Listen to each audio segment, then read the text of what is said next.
Welcome to Sociology Vibes, where we simplify challenging ideas into easy to understand insights.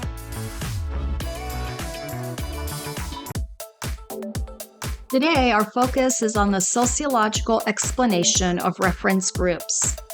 Reference groups are like role models, but instead of individuals, they are people to whom we compare ourselves to, learn from, and imitate our thinking and behaviors. Reference groups shape how we see ourselves and guide us in setting personal goals, behaviors, and values. We use reference groups as a standard to live up to and evaluate ourselves.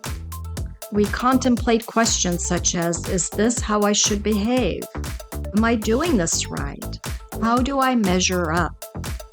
The reference groups we use as guideposts in life are not only people we know personally.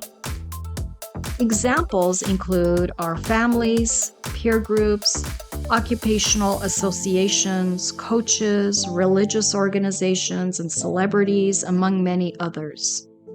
Children, teens, and young adults especially pay close attention to reference groups and use them as role models. Often, in addition to family members, these include athletes, celebrities, and even superheroes, princesses, and other fictional characters that young children adore. We imitate them and use them as a reference for our behaviors, decisions, and attitudes. Negative reference groups are those we avoid and use as examples of attitudes and behaviors we want to avoid. For example, unethical organizations, criminal groups, and deviant peer groups in school and at work.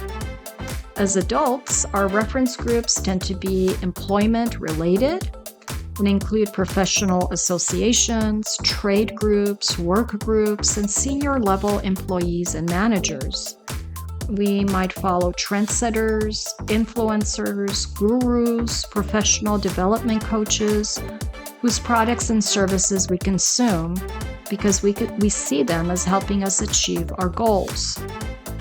We also have reference groups for fitness and health, fashion and style, relationships and parenting, and others that influence our choices and lifestyles, which we seek to imitate. Sometimes we receive conflicting messages from different reference groups that we follow.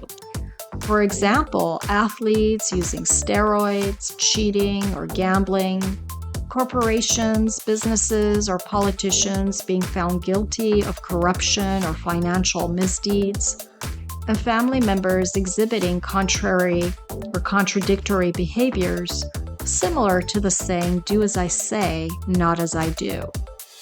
Finally, reference groups can also be invisible to us. We might not even be aware of their influence, especially from mass and social media. Reference groups, whether positive, negative, or somewhere in between, are the groups that we look up to for guidance on how to behave, what we value, and how to measure our success or failure. Knowing the power of reference groups in our lives, you can practice becoming more aware of the influences around you. You can ask yourself, am I making choices because I want this, or because I'm being influenced by a reference group? This is an excellent way to reflect on the people or groups that you look up to, or the ones that you're trying to avoid. And this makes sociology fascinating, don't you think? Thank you for watching. Be sure to comment below with your thoughts, questions, or any topics you'd like us to explore next. Let's keep the conversation going and our community growing. See you in the next Sociology Vibes video.